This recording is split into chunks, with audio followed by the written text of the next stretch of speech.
Imagine the best meal you've ever eaten. Think about the tastes, the smells, the texture.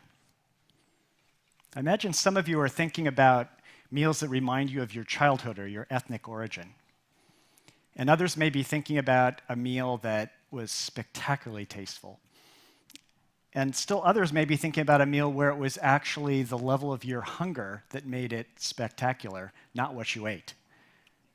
There are so many ways that food can conjure up happy memories for us. Now, one connection I have in my own personal life to food is that I really like to cook. And I find that cooking opens up my creativity and turns loose my creative juices in a very effective way of being able to explore different kinds of flavors and think about combining crazy combinations of foods. And when I'm successful, it makes people really happy. So I really love the diverse options we have when we think about cooking and creativity that it allows. But I have another connection to food, and that is I'm an environmental scientist. And this connection, unfortunately, constrains my options with food. Because the choices we make in terms of the food we eat and the way we produce it have big environmental impacts. And I'm exposed to these in a very deep way in my own work and in the work of my colleagues. And this has influenced my own personal choices from the standpoint of the types of foods that I consume and the types of foods that I cook. Well, these constraints are unfortunately going to get worse in a dramatic way over the coming decades as we project that global demand for animal protein is going to go up a lot. And it's going to go up for two reasons. One is that there are going to be a few billion more people on the planet, mostly in Africa, and that's the predictable part of this. The other is that as people in the developing world get wealthier, their diets tend to change in a pretty dramatic way to include a much higher fraction of animal protein in the diet. And this effect over the coming decades actually turns out to be a bigger impact than the increase in the number of people. But if we put these two factors together, there are a variety of projections that have suggested that we might see a doubling of global demand for animal protein by the middle of this century relative to where we were just a few years ago.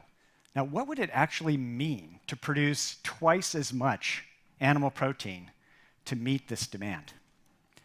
Well, I went to a talk by one of my colleagues, Dave Tillman, at the University of California at Santa Barbara about 4 years ago, where he analyzed what the consequences would be of producing this many more cows and sheep and goats and pigs and chicken.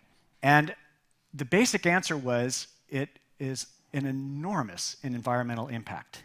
And they explored a whole variety of creative ways that you could potentially reduce these impacts.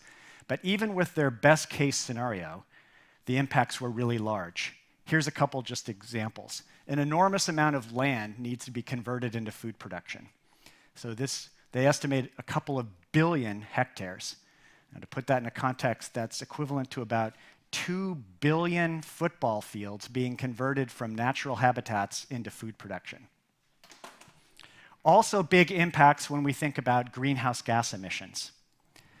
They projected a few additional gigatons of greenhouse gases. Now, a gigaton is 1 billion tons. And that's a hard thing for, I think, any of us to relate to.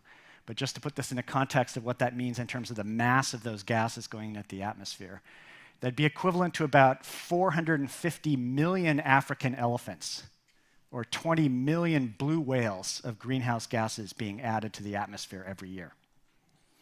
So these are enormous impacts, and after I sat through this talk, it was very sobering, obviously. These are really big challenges that we face on the planet to meet a projected growth in demand in ways that keep people healthy, but also keep the planet healthy.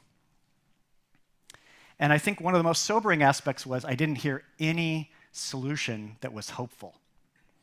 So I went home that night, and I was sitting down at dinner, and my inner marine biologist was looking down at the fish on my plate, And I thought, we need to be looking elsewhere for effective solutions to this problem. And it struck me that most of the analyses that had been going on at this time about how we could actually meet this demand were ignoring the ocean. Why? Why wasn't the sea part of the search for a solution to this problem? And I think the reason is because we already have lots of evidence that there are environmental challenges that are compromising the productivity of our oceans today. And so the prospect of thinking about how these could be producing that much more was challenging to a lot of people. But I work in many ways on fixing fisheries and making them more sustainable. And I know that even though we have compromised overfishing around the world, particularly in the parts of the world where this growth in demand is going to be the greatest, our work has shown, and a number of others have shown, that if you fix some of these fisheries, you can, in the long run, actually catch more fish. And so we asked the question of, could the untapped bounty from the sea actually provide a much more planet-friendly way for us to go forward in terms of meeting this demand? So a group of my colleagues at UC Santa Barbara compiled the most comprehensive analysis of the global status of the world's fisheries to try to say, what's the potential upside from fixing the world's fisheries? And what we found is that there's an enormous upside for the ocean, that if you fixed all the world's fisheries, we estimated you would have about 50% more fish in the sea after fixing that problem. And at the same time, we estimated you'd be able to catch somewhere between 10 and 20 million metric tons of more fish sustainably each year. Now, that's a lot of fish and a lot of food. But how does it compare to this challenge we face in terms of this projected really large growth in demand? Well, unfortunately, it amounts to less than 5% of what that projected growth in demand is. It's a small contribution, although it's the most important, I think, environmental contribution we could make, because this is a source of food that actually has pure environmental benefits. There are no added costs of fixing the fisheries. It's all net environmental benefits. But even if we could fix every fishery on the planet, we still have a long way to go for the oceans to be a significant contributor to this problem. So that meant we started to focus on a different way that the oceans can contribute food, and that's aquaculture, farming of the sea. Now, aquaculture in the last few years has actually surpassed the productive capacity of all the world's wild fisheries combined.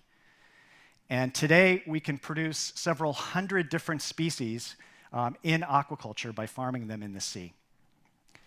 But despite that, to tell you the truth, I'd never really paid much attention at all to aquaculture.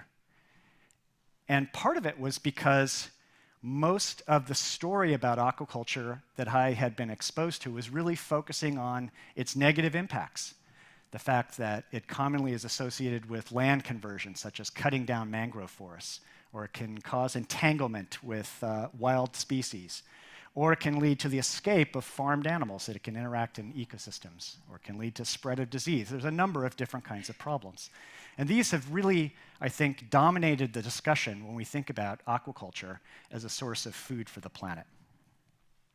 And yet, when I put it in this context of what role this could play in terms of compared to alternative sources of food, it's pretty clear that all of these forms of impacts are shared by all forms of food production. And so if we're really going to answer this question of what's the most planet-friendly way that we can move forward in terms of producing food, we have to evaluate these impacts in a level playing field. How do they compare to other ways that we could potentially produce a similar amount of food?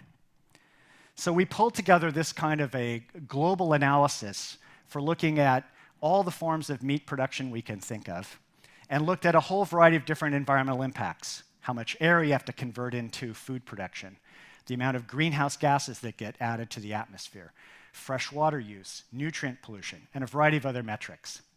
And so I'm going to simplify the results to you here with just some simple pictures by showing you a few animals where the size of the animal is going to be representative of the average level of environmental impact per pound of protein. So for the same amount of food, what's the overall impact? Okay? So the standard bearer in terms of largest impact is cows. And second is goats and sheep. Now, I'm not going to show you every animal on the planet, so don't worry about it. I'm just going to show you a few. Next, chickens in this realm. If we go from there, farmed fish, and you may not even be able to see this, but farmed shellfish at the bottom. So the results that come out of this show that, one, there's enormous variability among different forms of food in terms of their impacts across these wide variety of different metrics. And the other striking thing that caught me by surprise after we did this analysis was, despite the perception of aquaculture as being this really big problem from an environmental standpoint, it was dramatically better than options on land. And in fact, if we look at shellfish, in every single one of those environmental metrics, it's at least an order of magnitude lower impact per pound of protein than options on land. So these are really big differences.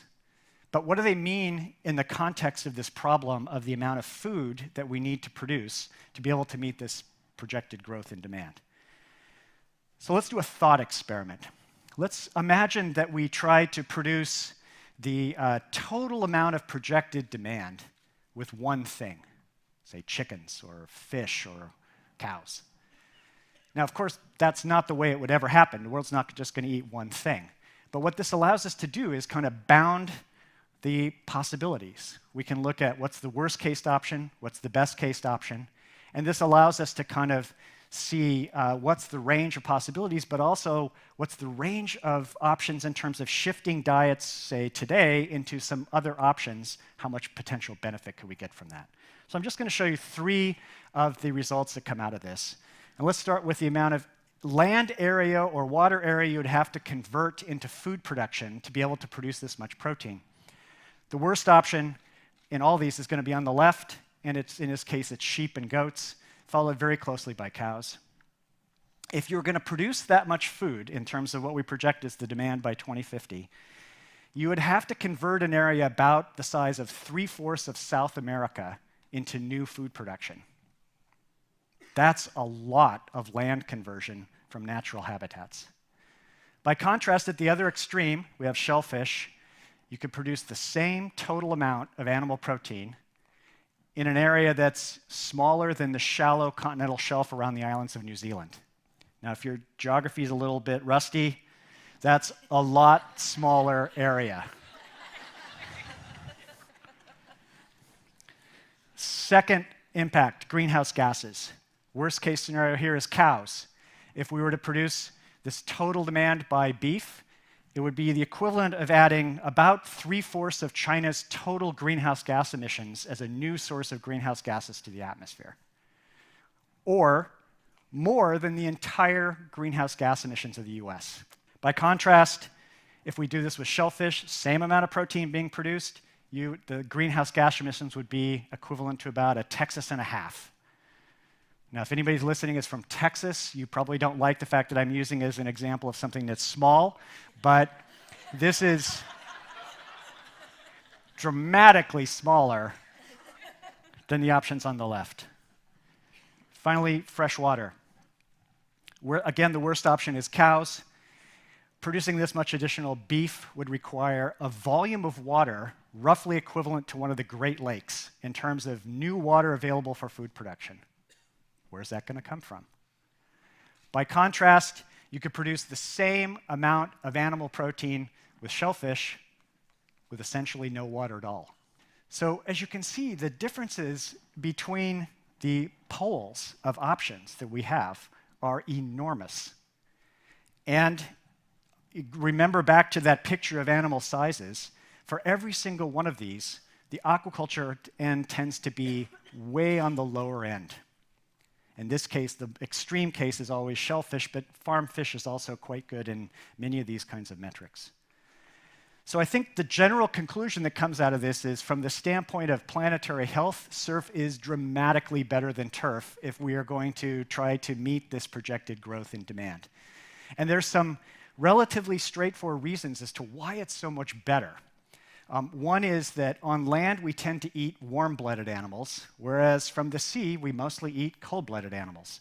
And as a consequence, on land, animals can't produce as much meat per unit of energy they take in because they have to devote energy to producing heat.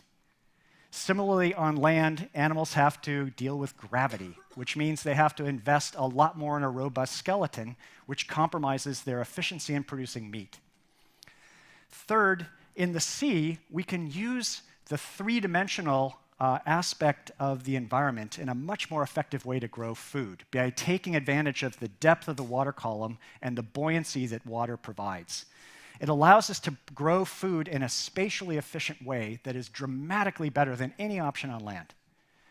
And then fourth, if we're growing animals in the sea, we don't have to feed them fresh water. So the freshwater needs for aquaculture only come from the needs that it takes to produce the food. So for a whole variety of metrics, there are good reasons as to why we would expect that food from the sea has the potential of being much, much lower impact across a range of different kinds of environmental metrics in terms of meeting this demand. So given that those benefits and the fact that anything that moves us to, in the future, to more of a diet shift to food from the sea, how do we get there? What are the kinds of changes that would actually motivate those kinds of shifts? Well, on the one hand, I think that evidence will play a role for some people in the sense of these kinds of analyses that allow us to see what are the differential consequences in terms of planetary health will motivate some behavior change. And I suspect that'll be true for some of the people that listen to this talk. That being said, I think even overwhelming evidence of planetary benefits of some forms of food choices versus others is probably not going to motivate enough change globally to really be able to address this problem in a way that has large global benefits. But fortunately, I think there are two other ways that we may be able to influence this. One is the fact that some of these costs are influenced in prices, so land and water. And if we incorporate things like carbon taxes, there would be differential effects.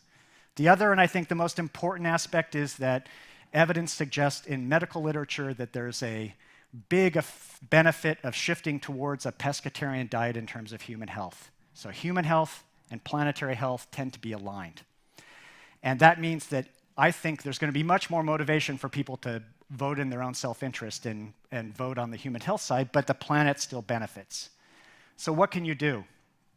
Well, next time you're in a restaurant, consider the ripple effects of your choices, and in particular, the positive ripple effects of moving more to the sea.